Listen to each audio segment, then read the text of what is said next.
Hello दोस्तों, अस्सलाम वालेकुम। तो कैसे हैं आप लोग? उम्मीद करते हैं अच्छे होंगे, जहाँ होंगे खुश होंगे। तो दोस्तों, आज फिर से मैं एक नई स्टोरी लेकर आ गया हूँ आप लोग के सामने। तो उम्मीद करता हूँ ये स्टोरी आपको पसंद आएगी। अगर मेरी स्टोरी आपको पसंद आ रही है तो प्लीज़ मेरे यूट्यूब चैनल को सब्सक्राइब करके बेल आइकन को दबाकर लाइक्स और कमेंट करके हमें बताएं कि मेरी स्टोरीज कैसी लग रही है आपको। अगर मेरी स्टोरीज अच्छी लग रही है प्लीज़ अपने फैमिली और फ्रेंड्स में शेयर करें हमारी स्टोरी। तो चलिए आज की स्टोरी की तरफ चलते हैं। कभी कभी वो रात और वो मंजर याद आता है तो मेरा दिल दहल सा उठता है। आखिर वो क्या था?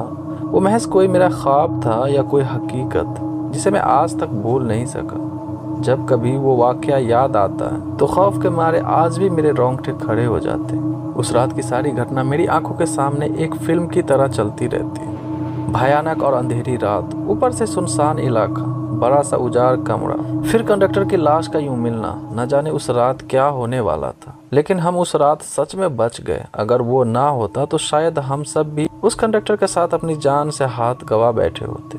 लगभग 15 साल पहले की बात। मेरा बेटा बहुत दिनों से जिद कर रहा कि पापा मुझे नेपाल के उस जगह पे घूमने जाना है। तो फिर मैंने उसकी बात मानकर उसके साथ वहाँ घूमने का प्लान किया। मैं, मेरी पत्नी और मेरा बेटा सोहन घर से नेपाल के लिए रवाना हो गए।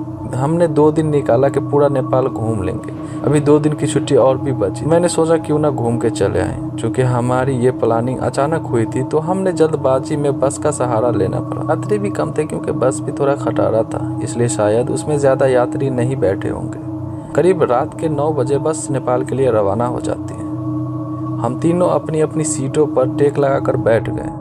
मेरा बेटा सोहन तो सो गया, लेकिन मुझे और मेरी वाइफ को हल्की हल्की झपकी सी आ जाती। एक तो वीरान अनजानी जगह, ऊपर से खटारा बस, अनकंफर्टेबल लग रहा था।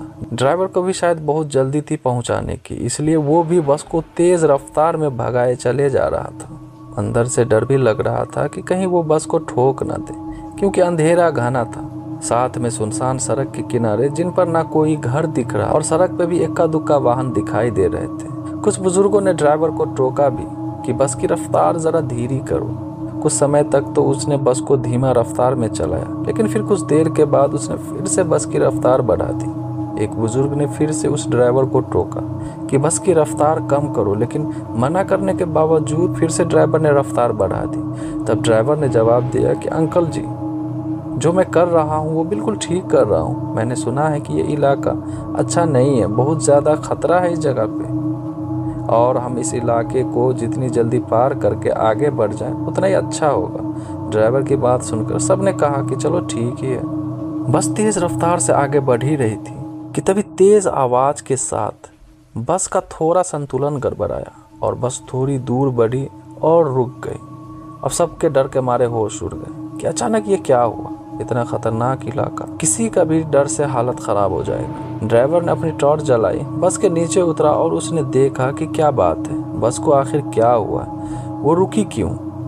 कुछ देर के मुआयने के बाद उसे पता चलता है बस के पीछे और दोनों पहिए पंचर हो चुके हैं और बस में एक्स्ट्रा पहिए भी नहीं है जिससे उसकी तब्दीली कर सके। क्या किया जाए, सभी सोच में पड़ गए। एक तो अनजान जगह, अमावस की गहरी काली रात, जंगली जानवरों का डर और बस का यूं खराब हो जाना, सबके तो जैसे होश ही उड़ गए थे। अब क्या करे क्या ना करे, किसी के कुछ भी समझ में नहीं आ रहा था। तभी कंडक्टर को थोड़ी दूर एक रोशनी दिखाई दी। उसने सबसे कहा कि देखो वहाँ रोशनी दिखाई दे रही, हो सकता है कि वहाँ कोई गांव हो, चलो सब वहाँ चलते हैं, शायद रात भर के लिए कोई सुरक्षित जगह मिल जाए। अगर एक कोठरी भी मिल गई तो सब वहाँ एक साथ बैठकर रात तो गुजार ही सकते हैं।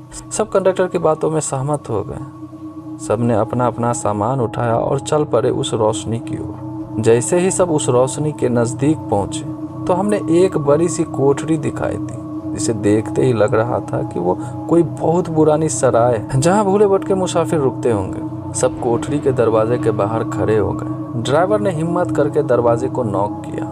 एक बहुत ही बूढ़े व्यक्ति ने दरवाजा खोला। उनके सर पर एक बड़ी सी पगड़ी थी, गले में एक पुराने जमाने का कोई आभूषण था, कानों में भी कुंडल पहन रखे थे। कुर्ते के ऊपर उन्होंने एक सदरी पहन रखी थी, कमर में धोती, पैरों में पुराने जमाने ऊंट के चमड़े की बनी मोजरी पहन रखी थी और हाथ में एक बड़ा सा लठ ले रखा था। वो और उनका पहनावा बहुत ही अजीब लग रहा था। तभी कंडक्टर ने बड़ी हिम्मत करके कहा, हेलो दई, हमारी बस पंचर हो चुकी है, हम सबको रात गुजारने के लिए अगर आपकी कोठरी में थोड़ी जगह मिल जाती तो बड़ी मेहरबानी होती। डरने की कोई ज़रूरत नहीं है। ये सराय तो मैंने भूले भटके मुसाफिर की मदद करने के लिए ही बनाई है। मेरा नाम पासांग है और ये मेरी पत्नी धन्नो।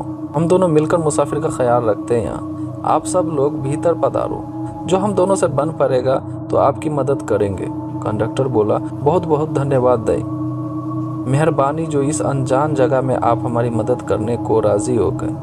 तभी पासांग उसको धन्यवाद करते हुए अंदर बुलाते हैं। ये तो मेरा फर्ज है, बहुत खुशी हुई आप लोग यहाँ आए। ये रहा पानी से भरा मटका, इस बड़ी सी डलिया में पूड़ियाँ रखी है और उस बड़ी सी बटलोही में आलू की तरकारी होगी। ये रहे पत्तल और आप सब अपना खाना परोस लीजिए। महिलाएं धन्नो के पास चले जाएं और पुरुष मेरे साथ आ जाएं। जल्दी से सब खाना खा लो और जिसे बाहर का काम निपटाना हो वो निपटा आए, क्योंकि 12 बजे के बाद कोई भी बाहर नहीं निकल सकते और ना मैं किसी को बाहर निकलने दूंगा और कोई भी इसका कारण नहीं पूछेगा। सबके पास अपनी अपनी हाथ गरी होगी। समय के अनुसार काम करके सोने के लिए लेट आए और ये रहे कंबल, सब बिछा लो। हम सब ने पासांग की सारी हिदायतें के अनुसार काम किया और कंबल बिछाकर लेट गए।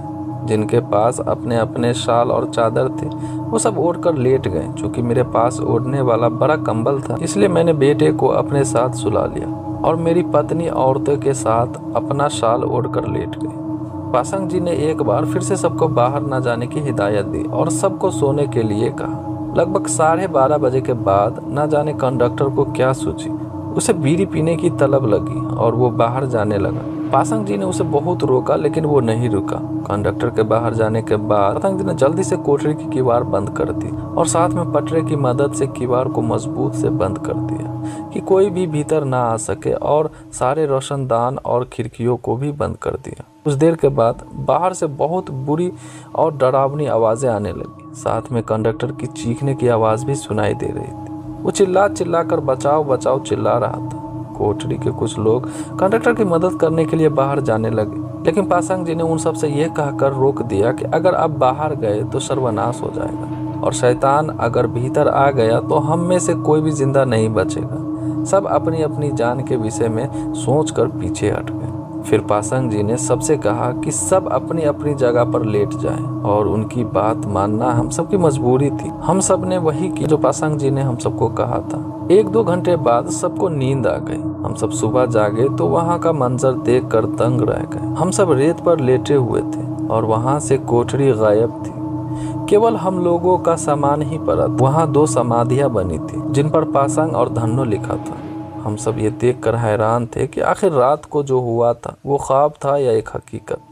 तभी वहाँ से एक चरवाहा अपनी भेड़ों के साथ निकला। उसको हम लोगों ने सारी बात बताई तो उसने बताया कि यहाँ बहुत समय पहले एक सराय हुआ करती थी जिसकी रखवाली पासांग और उसकी पत्नी करती थी और उन दोनों के स्वर्गवास के बाद आज भी उनकी आत्माएं भटकते हुए मुसाफिर की मदद करते हैं। इस इलाके में बहुत शैतानी आत्माएं रहती जो लोगों को कत्ल कर देती, लेकिन पासांग और उसकी पत्नी अच्छी आत्माएं इसलिए वो लोगों की मदद करने आ जाते हैं। ये सब कहकर चरवाहा वहां से चला गया, लेकिन हम सब के मुंह और आंखें खुली की खुली रह गई। फिर हम सब ने अपना अपना सामान उठाया और बस की ओर आए तो देखा वहां कंडक्टर की लाश लहूलुहान पड़ी थी। वो सब देखकर हम सब का दिल दहल गया। थोड़ी देर इंतजार के बाद वहां से एक दूसरी बस गुजरी और हम सब उसमें बैठकर अपने वैकेशन की ओर चले गए। दोस्तों, हमारी आज की कहानी यही खत्म होती है। उम्मीद करते हैं आप लोग को आज की कहानी अच्छी लगी हो। अगर अच्छी लगे तो प्लीज़ मेरे यूट्यूब चैनल को सब्सक्राइब करें, लाइक्स करें और कमेंट करके हमें बताएं कि हमारी स्टोरी कैसी लगी और हमारा काम कैसा लगा। तो ये मेरा स्टार्टअप है दोस्तों, प्लीज़ मुझे मोटिवेट करें, कुछ कमेंट्स करके सजेस्ट करें। अगर आप लोग के पास कोई स्टोरीज़ है तो प्लीज़ मुझे शेयर करें, मैं आप लोग की स्टोरी नैरेट करूँगा आपकी ज़ुबानी। तो चलिए आज के लिए बाय, अल्लाह हाफिज़।